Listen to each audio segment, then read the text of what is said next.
The Song of Elbereth, a Middle-earth Tale. Scene 3, Galadriel's Request.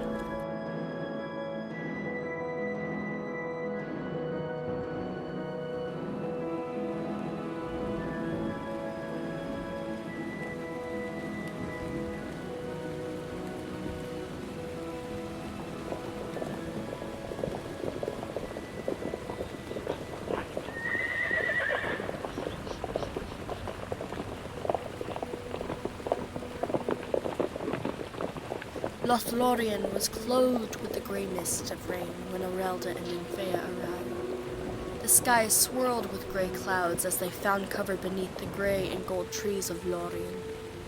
Earelda lifted her hand and pulled back her hood, lest the guards of Lorien fail to see the gem which clasped her cloak.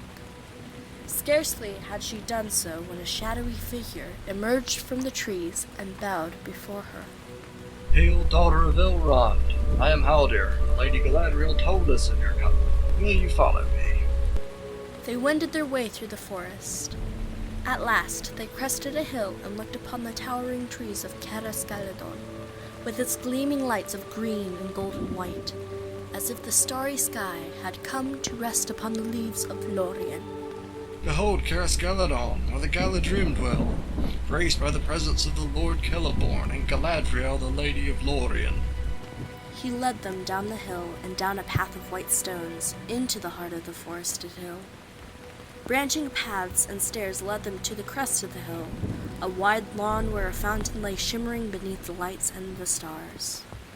Behind it rose the crown of the city, a tree taller than all others, with smooth bark of gleaming gray.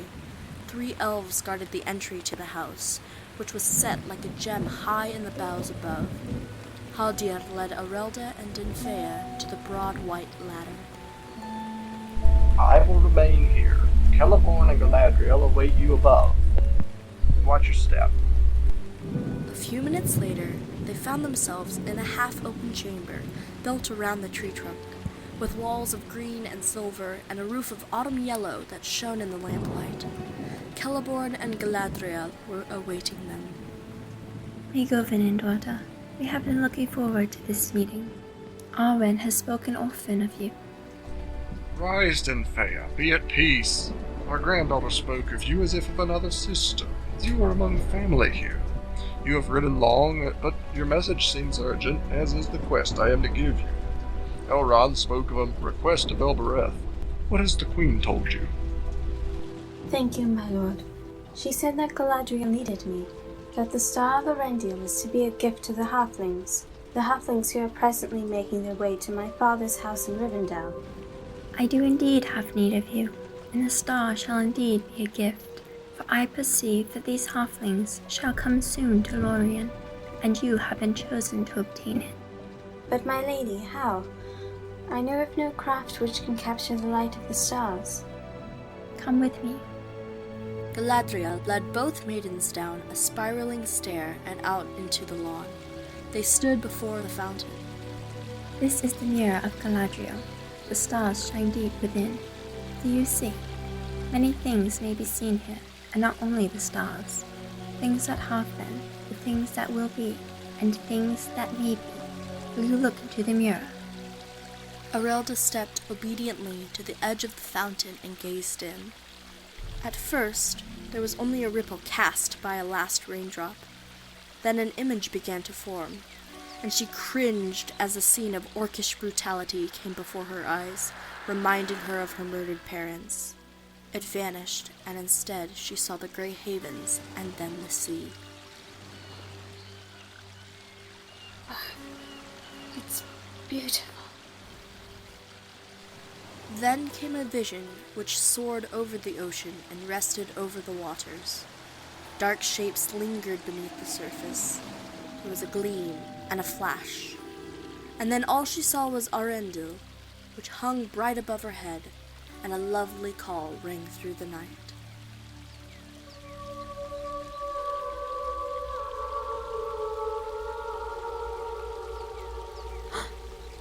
Did you hear that? Is the vision gone? Rest then. You need not journey swiftly yet. May the waters of the Silver Lode refresh you, and may you lose your troubles here for a time, for time passes lightly here, and you will awaken as if it had not been lost. The next morning they arose, and clad themselves in the white and green of the Galadriel maidens. They tarried in far Lothlorien, walking the hills carpeted with Elenloth and Earendil.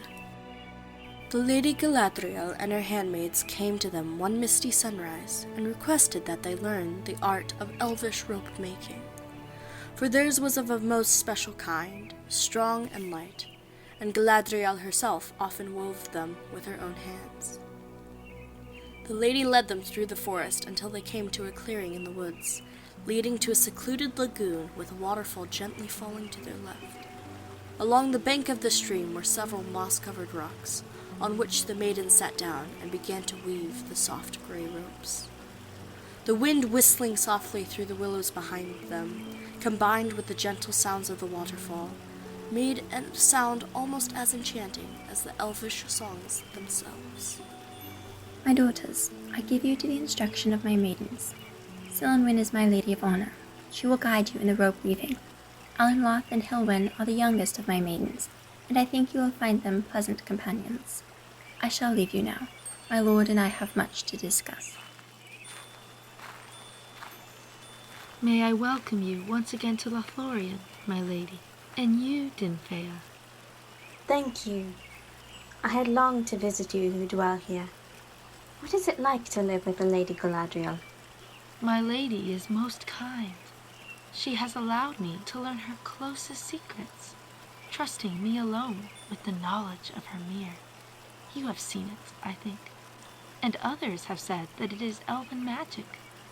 We do not call it that, but I think you know of what we speak. The Lady Galadriel is as a mother to us all.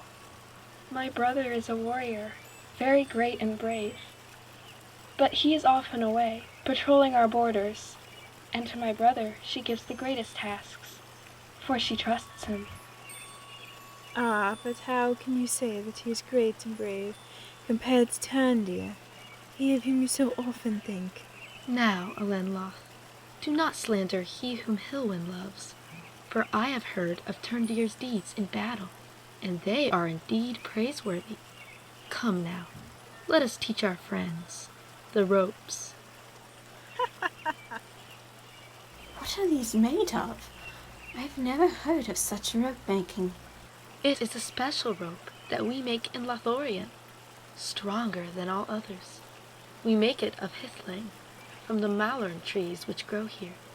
Its properties make it desirable not only among elves, but among men all across Middle-earth.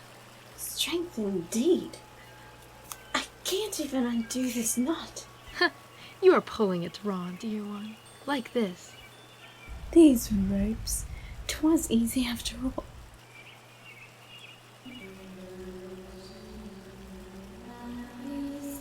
Oh, listen to them, Dinfea. Don't they sing beautifully? 'Tis the song of Beren and Luthien. Do you know it? Aragorn and Lady Arwen taught it to me long ago. They often sang it for me when I was troubled. I shall not join in, though, for the maidens' voices are sweet, and I do not care to add mine. But the tale of Beren and Luthien is timeless. Theirs was a love that bridged all, death, mortality, immortality, and the troubles of this world. There was nothing they would not sacrifice, so great was their love for each other. They say that the Lord Aragorn has a similar love for the Lady Arwen. Yes, I saw them walk together once beneath these trees, just as Beren and Luthien walked the forest long ago. Yet Aragorn would give anything for Arwen to maintain immortality. And she would give her life to spend it with him in this world. Dinfea signed to Earelda that she disapproved of all the seemingly idle gossip. In this case, my sister, I do not consider this to be strictly idle gossip, for I know already of the love which the Lord Aragorn bears for our sister Arwen, and the love she gives him in return. Oh, Dinfea, how I long for such a love. a love so deep and true that it is prepared for any sacrifice and every heartache. How I desire to be so tested that I know the boundaries of my own heart. What do you think of, my lady? You look so grave and earnest now. I was only wishing that there would be such great loves in this world yet, besides that of the Lord Aragorn and Lady Arwen.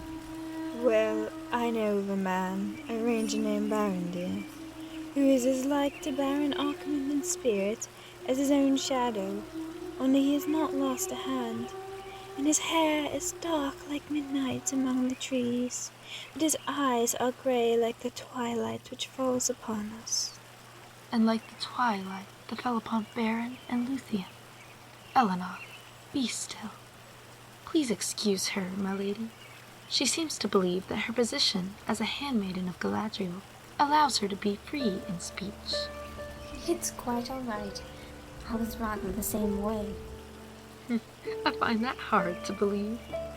Well, at least a little like her. Perhaps. But still. At last they stirred to leave, and met Galadriel and Celeborn on the lawn once more. Celeborn smiled on them and bade them to accept the gifts which Galadriel had made for them. For Dinfea a graceful horn had been wrought of silver, patterned with gold-veined leaves.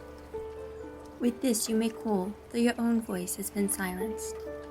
To Earelda she gave a dagger with a pommel shaped like Elenloth, the sun star, and a small leather pouch, likewise stamped with the flower's image.